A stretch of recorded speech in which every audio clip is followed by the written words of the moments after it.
Assalamualaikum warahmatullahi wabarakatuh.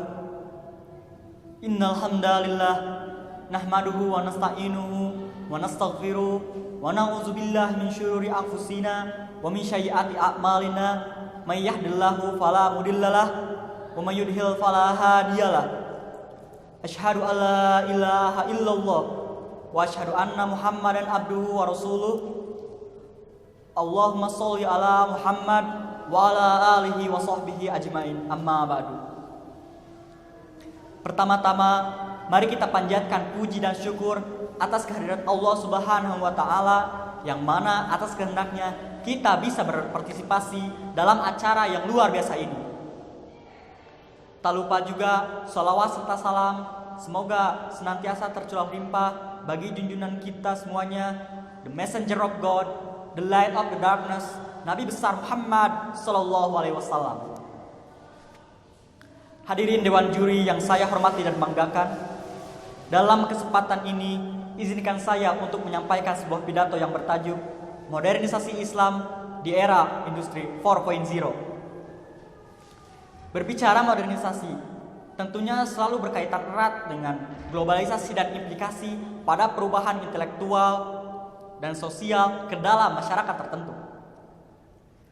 Dalam era modern seperti ini, umat Islam sering dihadapkan dengan banyak tantangan, seperti misalnya dalam menjawab pertanyaan tentang di mana posisi Islam dalam kehidupan modern dan bentuk Islam yang bagaimana yang harus ditampilkan guna menghadapi modernisasi dalam kehidupan politik, publik, sosial, ekonomi, budaya, dan juga pemikiran.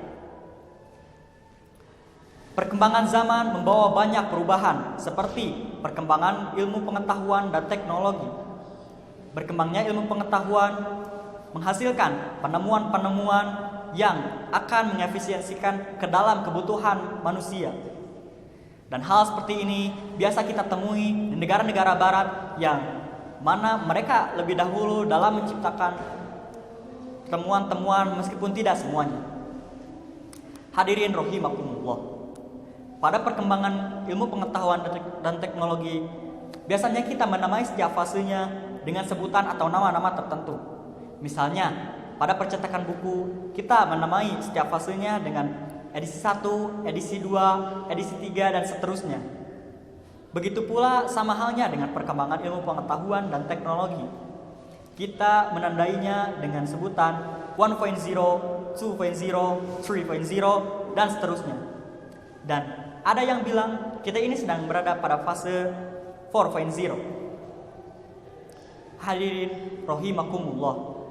Jika kita lihat kondisi saat ini, umat Islam tidak sedikit dari mereka cenderung kurang suka akan modernisasi karena menganggap modernisasi adalah produk dari barat, yang mana mereka menganggap bahwa dengan mengikuti peradaban barat kita akan menyampingkan agama. Memang, modernisasi di barat memiliki keunggulan dalam ilmu pengetahuan dan teknologi. Namun, konsep dan ajaran yang dibawa oleh barat tidak sepenuhnya dapat diterima oleh kaum muslimin karena tidak sepenuhnya benar. Sehingga muncullah pertanyaan, apakah Islam harus dimodernkan atau modern yang harus diislamkan? Dalam konteks ini, Al-Quran menunjukkan risalah Islam yang mana Al-Quran itu sendiri bersifat universal dan fleksibel serta senantiasa mengikuti perkembangan zaman.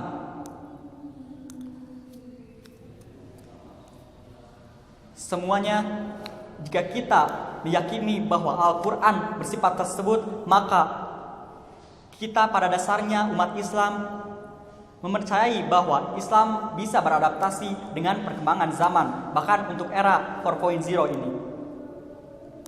Seperti sesuai dengan fatwa yang dikeluarkan oleh Pusat Fatwa di bawah pimpinan Dr. Abdullah Al-Kafi atau Abdullah Al-Faqih, bahwa sesungguhnya setiap persoalan dalam ajaran Islam itu selaras dengan waktu dan zaman, karena ajaran itu diturunkan oleh Allah Subhanahu wa Ta'ala, Sang Penguasa alam. Hadirin rahimakumullah. Baik atau buruknya modernisasi tergantung bagaimana cara kita menyikapinya. Seperti pada peristiwa Perang Khandaq, pada saat itu Rasulullah mengajak para sahabatnya untuk berunding dan muncul saran dari sahabat bernama Salman Al-Farisi bahwasannya strategi yang diperlukan untuk mengawal kepungan musuh yang jumlahnya jauh lebih banyak dibutuhkan menggali parit dengan kedalaman dan panjang yang sudah ditentukan. Strategi tersebut biasa dilakukan oleh bangsa Persia, yang mana Persia pada saat itu adalah negara adidaya. Dan Rasulullah mengadopsi strategi tersebut sehingga singkat cerita Rasulullah dan para pengikut-pengikutnya memenangkan Perang Khandaq. Ada pula kita bisa belajar dari runtuhnya peradaban Islam pada periode-periode akhir, yang mana saat itu pemimpinnya membiarkan masuknya paham, konsep, dan ajaran-ajaran dari barat tanpa memfilternya. Dan di samping itu, petinggi negaranya juga menerapkan sekularisme sebagai prinsip modernisasi Islam, yang mana pada akhirnya menghancurkan dan menghilangkan eksistensi peradaban umat Islam. Nauzubillah min zalik. Hadirin rahimakumullah.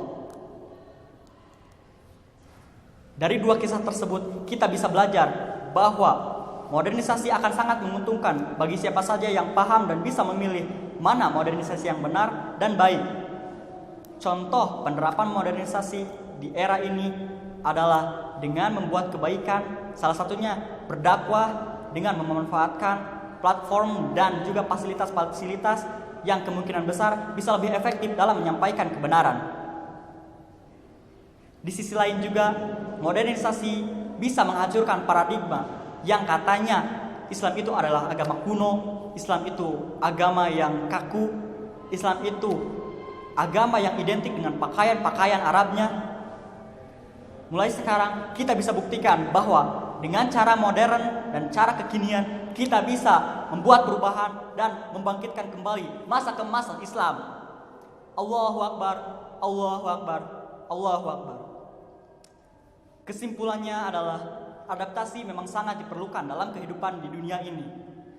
Setiap saat kita dihadapkan dengan perubahan dan dituntut untuk mengikuti arusnya. Tak ada yang salah dengan menjadi modern dan perubahan yang lainnya.